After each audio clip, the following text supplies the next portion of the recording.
Good afternoon. I think it's afternoon by now. It is 12:08 Eastern Time. I'm sorry, for the purist 12:08, but I know everybody else says 12:08. Anyway, I put a quick little short earlier today about the battery in a little lawn tractor working on for a friend out there. And the battery that they bought, and it was a while ago, but they don't mow a lot of lawn. And it was a little 200 amp U1L-200, 200 cold cranking amp battery. That's it. The rating is much higher. I think the actual rating is 300. I believe that's what I have for a battery is 300. And that's from the owner's manual. I don't always check the owner's manual, but being that it's a Craftsman, that some of the engines there have different ratings than others, even though they might be the same engine. And lately, I looked up one for a Husqvarna with a similar engine, same engine series, just a different time. And the funny thing is, one of them recommends 10W30 synthetic, and the other one recommends only SAE30 full detergent. No, don't talk to me about non-detergent. It's bogus. It's crap. It's stupid. It's dumb. No. We ran into that with farm tractors years ago where I was told put in this particular oil that Ferguson used for break-in oil. The problem is Ferguson used it in the small Fergusons, not Massey Ferguson.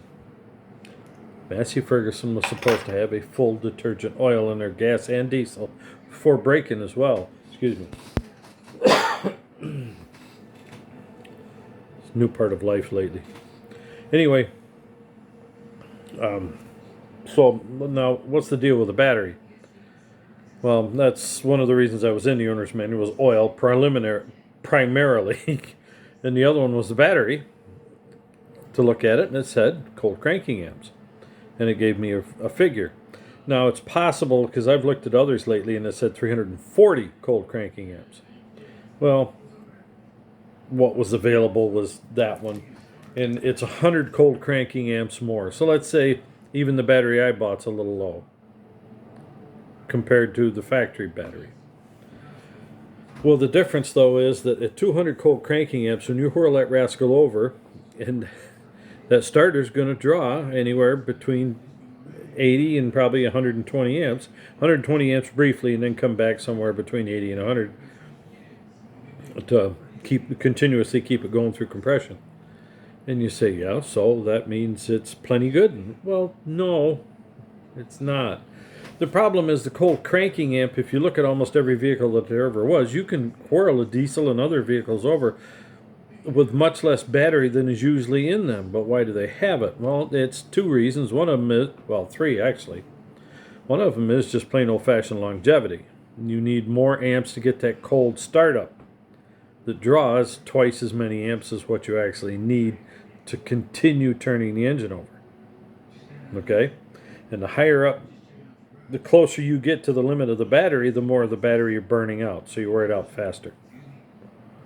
The other one is your reserve rate. You're going to have a lot more reserve if the alternator fails with a bigger battery, obviously. And that's usually expressed in a certain, I can't remember whether it's someplace around 100 amps for so many minutes. So reserve capacity ain't going to be much in a lawn tractor anyway because nobody cares. But it'll still have a rating.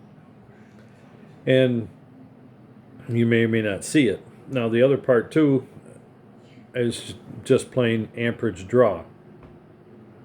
Okay, so now we're talking longevity of the battery, reserve capacity, and just your amperage. As I said before anyway, you need that buffer above so that you can get those instantaneous high amps.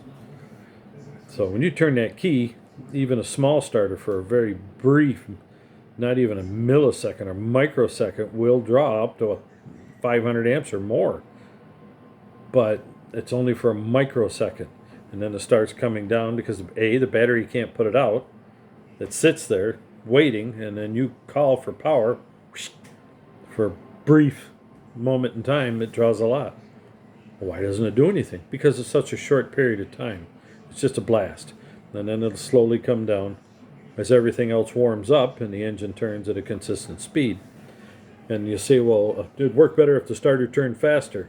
Maybe. Most starters and engines and such are designed to operate at a particular RPM, and your battery size is part of that limit.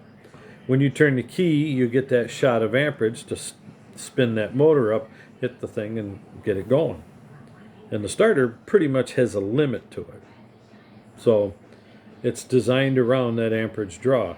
And if the battery can't produce it within that very short period of time, you get a slow startup and then it hits.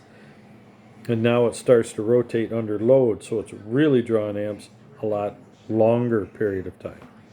So your starter starts to cook as well. Solenoids wear faster. It's just a fact of life. How does that happen?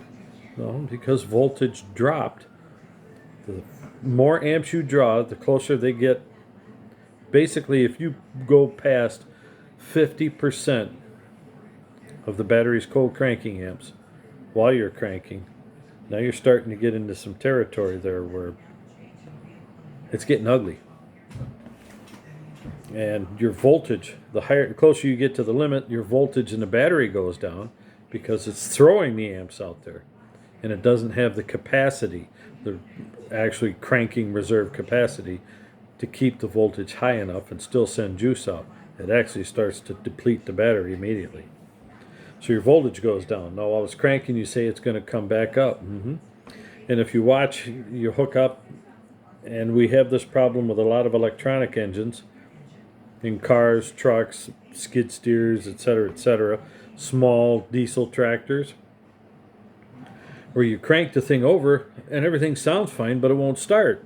That's right. Your batteries in that case are either too small or they're worn down too low that you can crank that thing and whirl it over. But the voltage came down so low your controller doesn't even turn on. Or in the case of a magneto, or not a magneto, but a battery ignition, the voltage is so low that the battery ignition can't produce enough power to jump the spark enough to fire what's left for your air-fuel mixture. So there's a reason the batteries are larger. And there's quite a few of them right there. And you say, yeah, but it's only 200 amps and the voltage dropped. Nah, that's right. It did. It's still trying to draw the same or more amperage out of there now. Inductive loads are different than resistance loads like your light bulbs and such. It's a whole nother animal. And the inductive loads of the coils finds a way to draw in watts to turn. Well, while it's doing that, it's drawing more amps when the volts drop. And it'll overheat that puppy fast. So that's another reason to get a battery that's either equivalent to or larger than the OEM battery. So the short, I couldn't put all that in there because I had approximately, 30 seconds? That's about it. That's not a short, that's a minuscule. But whatever. So I figured I'd come on here and talk about that, where what's another problem too. Key switches, even though you're pulling on the solenoid still has a small coil in it. Your voltage drops, the coil wants to keep operating, it's an inductive load. Voltage drops, it needs more amps to get the wattage up there to hold it open. There's a lot of stuff that's affected by an insufficient battery. And you say, well, it's too small, it can't, let's still try and push the amps out. And while you're doing that, you're overloading the plates. And the lead comes off and your battery goes bad fast. So then you have to charge it from a lower state when you're operating, even if the battery is functional for you. Now you have to charge that battery from a lower state to get it back up to charge. So it's being charged more heavily on the other end. Just an FYI for some people that think, I saved a lot of money. Maybe you did up front. Maybe not so well on the backside. You buy one of those starters on some of these machines, you may be thinking to yourself, I should call Small Engine Warehouse. The whole engine costs about that. Something to think about.